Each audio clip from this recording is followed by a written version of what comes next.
Hi, I'm Dr. Kim Logan-Nowlin. I'm Arthur Nolan. And welcome to Making It Work.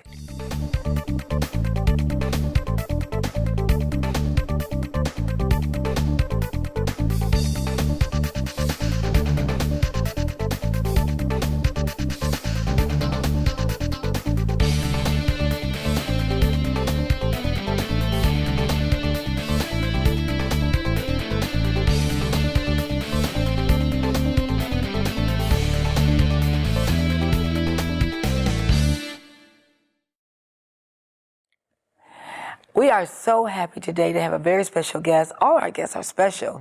But today, our nephew, Austin James Humphrey. Welcome to Making It Work. I'm excited and blessed to be here today. Excellent, excellent. Well, I thank the Lord. Austin is my sister's son, her oldest son.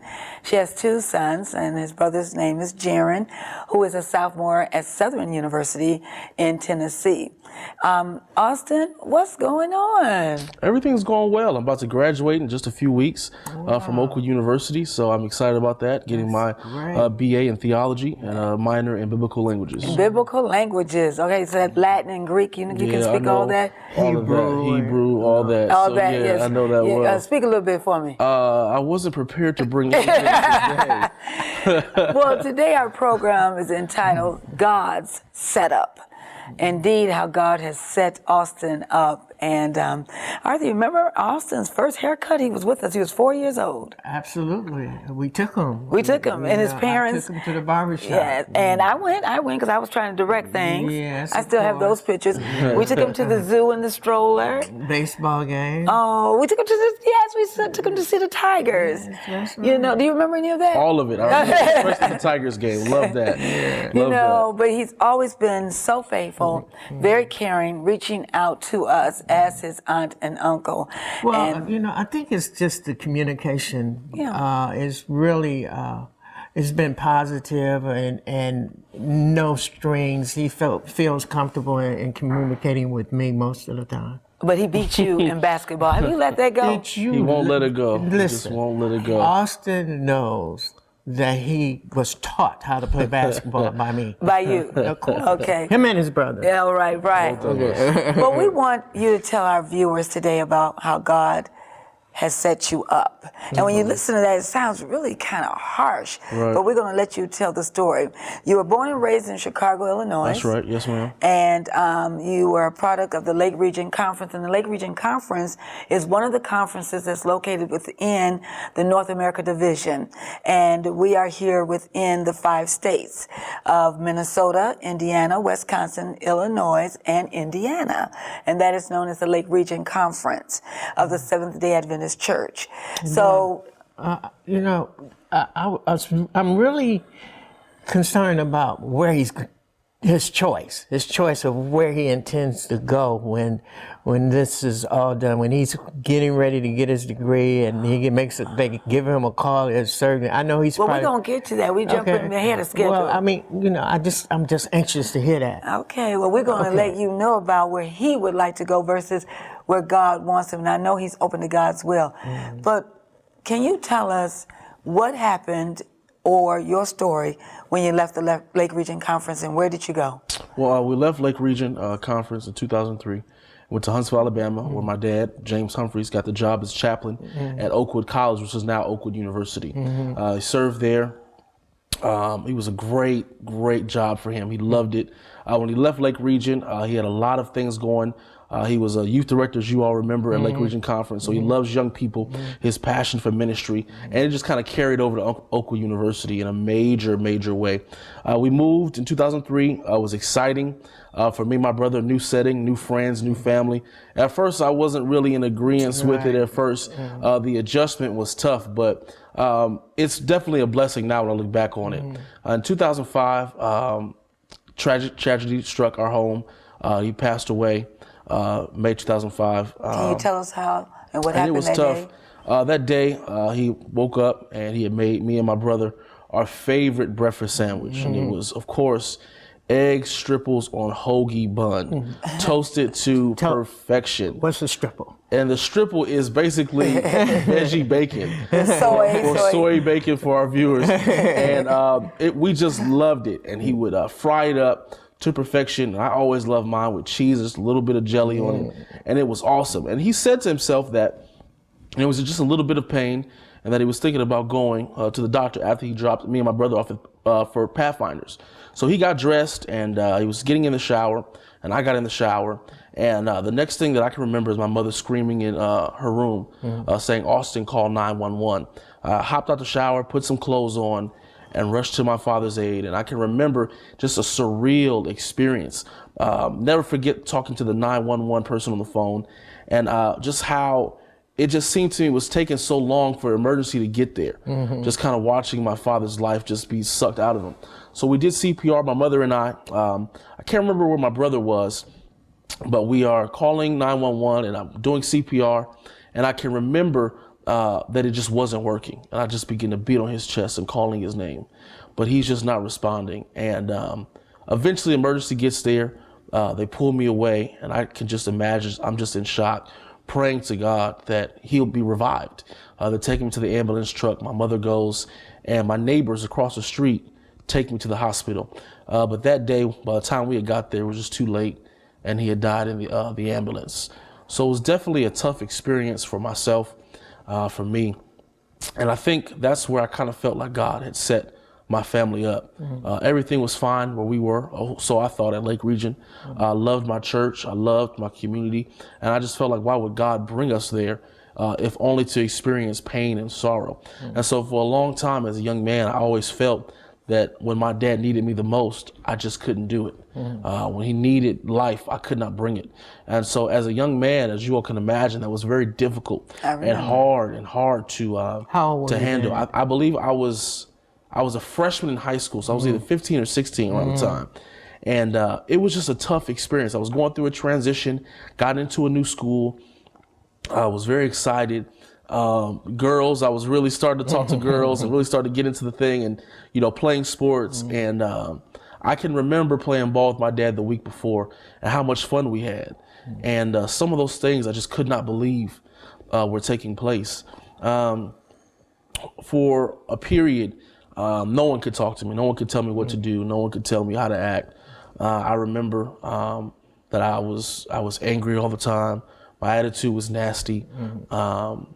I broke the law. I had gotten arrested when I was younger. But thank the Lord, they dropped the charges, nothing serious. And I think that was kind of my turning point, that I need to get my life together. When I finished high school, everything was great. Oakwood Academy, which is on the campus of Oakwood University. And that's located, Oakwood University and Oakwood Academy is one of our schools within the North America Division. It's located in Huntsville, Alabama. Definitely. And so I just really, really enjoyed my time there. During this period, I had really gotten closer to my mother. She really provided all that we needed, my brother and I. And she really sacrificed a lot for me. When I went to Oakwood, the transition was tough because my father worked on the campus and people knew who I was. And I just kind of felt a sense of entitlement to, where I was. My father's here. He's built great things here. And I needed to experience God for myself. I think so often in my life, I was viewing God through his eyes. I really didn't have a connection with him. I used to tell people all the time, my father died, it was like half of myself had gone with him because so much of his spirituality I relied on. And I realized that the only way I was going to make it out was to know him for myself. Going to Oakwood, not a lot of people know this. My first major was not theology. I think I had gotten into like IT tech or something like that. I was undecided, and I remember calling Uncle Arthur, just telling him I wasn't sure what to do. And I basically was just being like Jonah, just kind of running away from the calling of God. And I remember in my room one night, and the Lord was just wrestling with me, and he just wouldn't let me sleep. And it was almost like a clear voice telling me that I'm supposed to be a minister of the gospel, and that he has called me for this purpose. And well, let me interrupt you here. Yes. A young man, experiencing all these different things, new environment, and yet you were running away from your calling. Right. But still, something was holding you, Right. you know, keeping you together to the point where you wasn't doing anything extremely Right. out of character Right. of yourself. You know, what was that? I just think it was the anointing on my life. I think after a period of time, I remember I could have done worse, and I could have gone out and lashed out in a greater way. But I think the anointing on my life and the calling, because I'll tell people all the time, it was the Holy Spirit that really has just saved my life. I remember there's been some times where I have wanted to leave home, run away, because the pain was so real and it was so new and it was just hard going through life as a young man in the prime time of his life, not being able to have a father. But I do remember that the connection with my mother, the family worship that we would have at home, it was a staple in my household. No matter when, I can remember even the day my father died, that night we still had family worship. And I believe that family worship back then was still a staple for me. Even then, when I was in college, I always had worship. But I think those connections, which were small at times to me, I may not want to do it, but the impact was amazing. So that's really what kind of got me through my first couple years of college. I really had gone through a rough patch my sophomore, junior year, dealing with ministry. I was wrestling with the calling. I wasn't sure if I was worthy, if I could do it. I felt as though I was insignificant. I felt as though I could not meet the expectations that my father had exceeded. And So you felt pressured a little bit. Oh, of course. Going into the ministry and the name that he had built for himself at Oakwood University, he was respected highly. And I kind of felt as though I wasn't meeting the expectation. So I was forcing, I guess, a feeling that I could be great instead of just with time maturing, letting the Lord mature me into the man that he wanted me to be. So it was just a kind of a rough patch for me.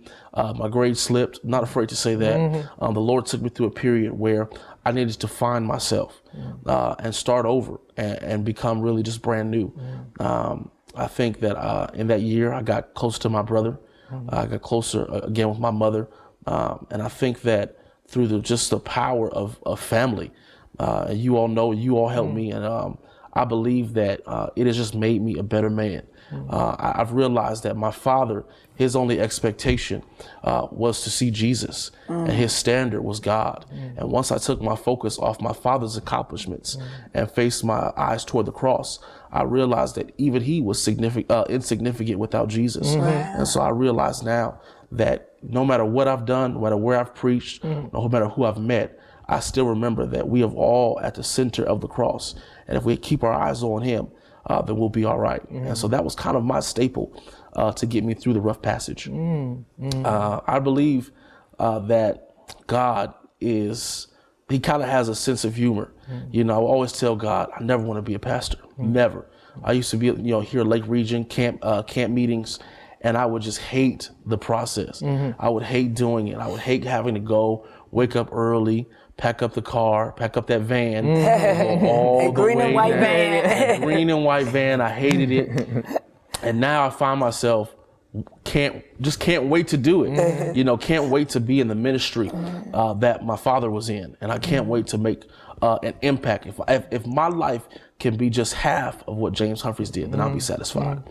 Do you still feel that at this point in your life that people compare you, right now with what they remember about your dad, and they compare you as sure, all the time. Wherever I preach, if I preach somewhere where someone knew my father, they'll always say, I see your father inside of you. When I go speak somewhere, or if I go meet somebody, they just say, oh, you look just like Jimmy. And I take it as a high compliment because he was such an awesome guy, but he never made himself above anyone else. He always was level with the people. He loved the people.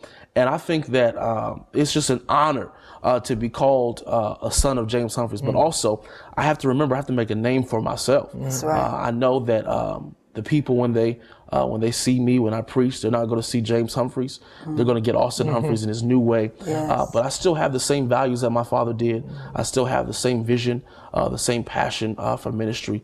I tell people this all the time. My main goal is salvation. Okay. And if that's my goal, then I've got to do things, and I've got to be about kingdom building and making it to the kingdom. And that's my goal. Let's talk about your values. What are your values today, being 23 years of age, being celibate, you are in a relationship. Yes. How do you talk to young people about remaining celibate, waiting until marriage? Right. I know you're a pastor, you're looking forward to getting married. Yes. And so what are your values today, being a young man in this life that we're living today? Well, I think, now that I'm 23 years old, and being celibate is not easy. It's difficult.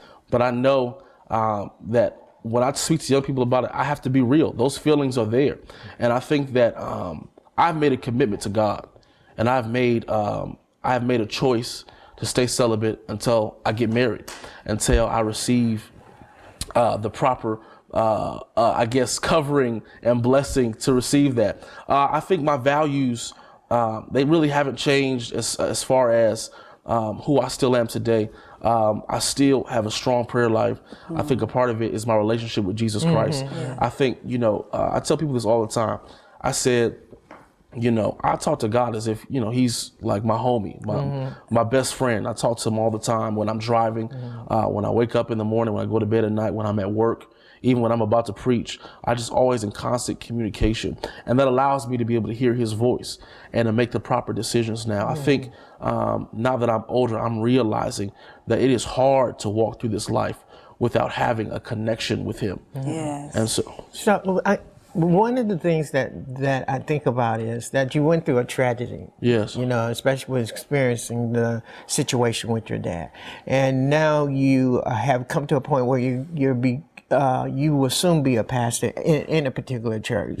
Yeah. So how do you reach out to these people that may have gone through these tragic experiences? Of course. So what's going to be your motivation for it? I think each tragedy is different in its own right. Mm-hmm. I think that in my specific case, it was just a dramatic experience for me. But I think how I can be able to reach out to people is that I know where you've been.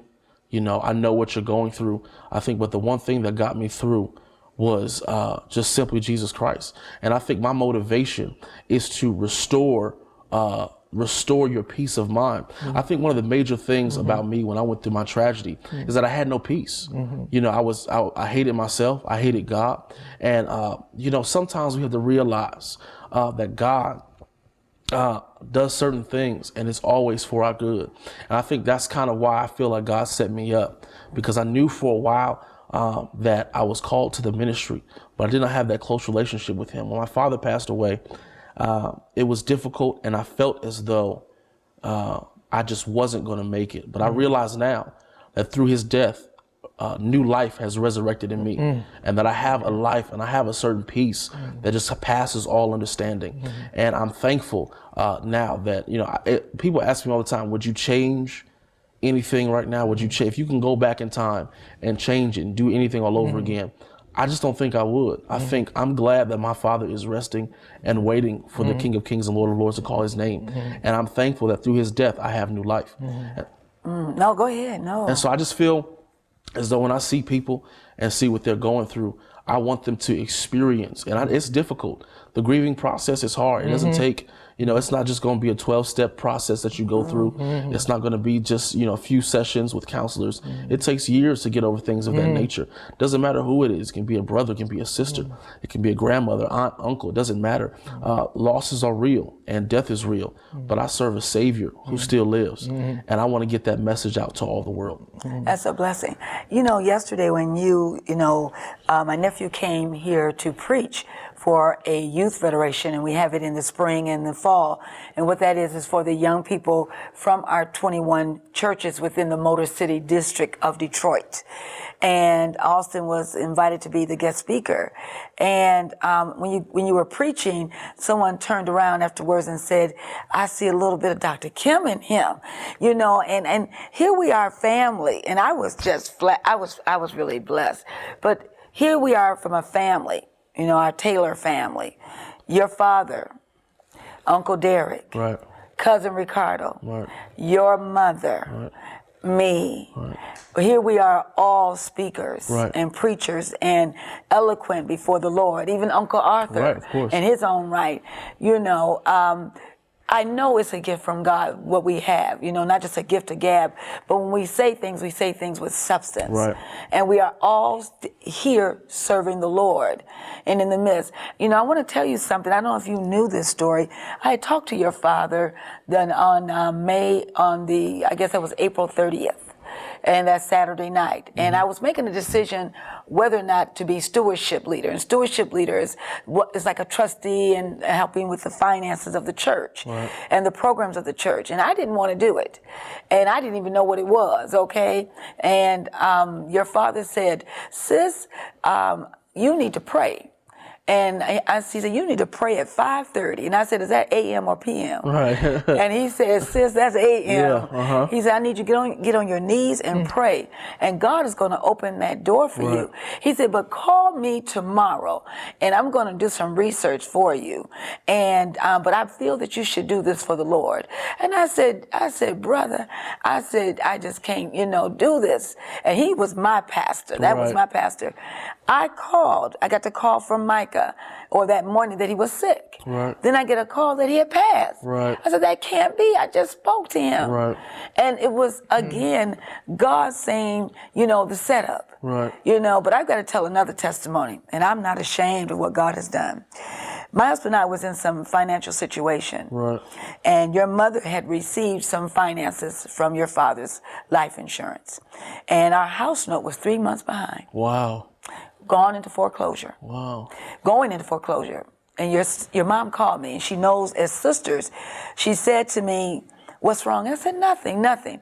We cannot be ashamed to ask for help when we're going through difficulties. And she said, what is it? I said, the business is slow, money is not coming in, we're behind in the house note. She said, how much do you need? She sent it immediately to the bank. Wow. 3 days later, my checks started coming in. I reimbursed your mother the whole amount. Wow. The whole amount. Wow. But God, in the midst of everything, she stopped what she was doing, not in mourning and grieving, and said, what do you need, big sister? And I'm the eldest sister. Right. And, and I told her, if I ever, once God pulls all this together, I will do right. Because it used to be about me. You know how Auntie Kim was. Right. All about Auntie Kim. That every child has that fabulous auntie. That's what I thought of myself, okay? That's what I was about to say. Used to be. I mean, like... God has done a mighty work. But I wanted to tell you how much your father meant to us.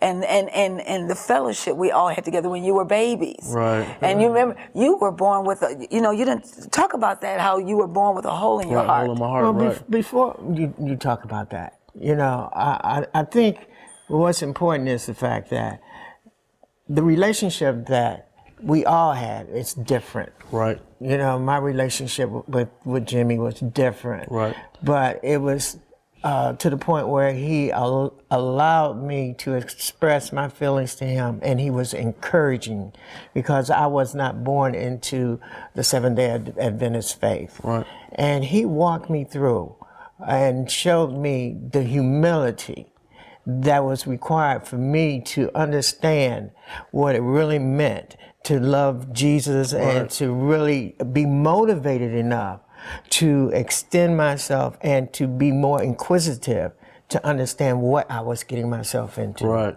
And he really was my friend. I really considered him to be a very, very good friend of mine. Definitely. People used to ask me, why haven't I come back to Oakwood alumni for years and years and years? Right. Because I remember standing in front of the Von Braun taking those pictures with your dad. Right. And then a few weeks later, I get the call. Right. And I couldn't go back. Right. Austin, I couldn't go back. This was the first time I've been back in 7 years. Wow. 7 years. I never knew that. Yes. Wow. Yeah. Well, I just think that that just shows his impact that he had on all of us. Mm-hmm. It wasn't just us, Uncle Arthur. I know that you were one of his best friends. You know, every time he got a chance to come, you all to come over, we come over there.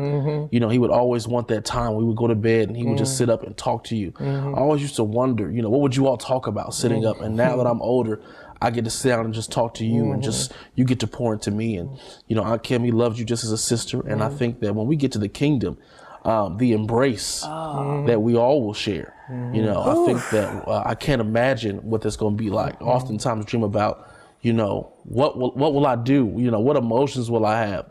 And it's just, I just got to get there. You know, I got to get there. We as a family have got to get there. And I think that's the message that I kind of have for young people even today. I want to just go back. My nephew was born with a hole in his heart, and my wedding was going to have to be postponed because Pastor Humphreys, he married Arthur and I. And my sister called and said Austin could travel and Jimmy can do the wedding. And, you know, look at you today. You know, health-wise, how are you doing? I'm doing good, really good. I'm excited that the hole in my heart wasn't a thing that still reoccurs. I'm able to preach the gospel with power. I'm still able to whip Uncle Arthur on the basketball court. Man. So, you know, the thing, we're doing good. I think the hole in my heart, and I have a scar in my heart. It's just a constant reminder. I never forget when I came out the operation room, they always tell me that the first person I cried out for was my father. And I think it's just a testimony every day of God's grace and mercy. Every time I feel discouraged, I always know that I have this wound, and I love the scars. People say they hate their scars, but my scar always remind me of what God did and how he saved my life and the connection I have with my dad. I can remember embracing him, and I was scared and nervous, but I just know that anytime I got into my dad's hands, somebody's hands, every time I got into his hands, I always knew that there was safety. And so that scar just reminds me, even though it was years and years ago, it still is a constant reminder of the mercy and grace of God. God's setup, you know, that was a powerful, powerful message you had yesterday.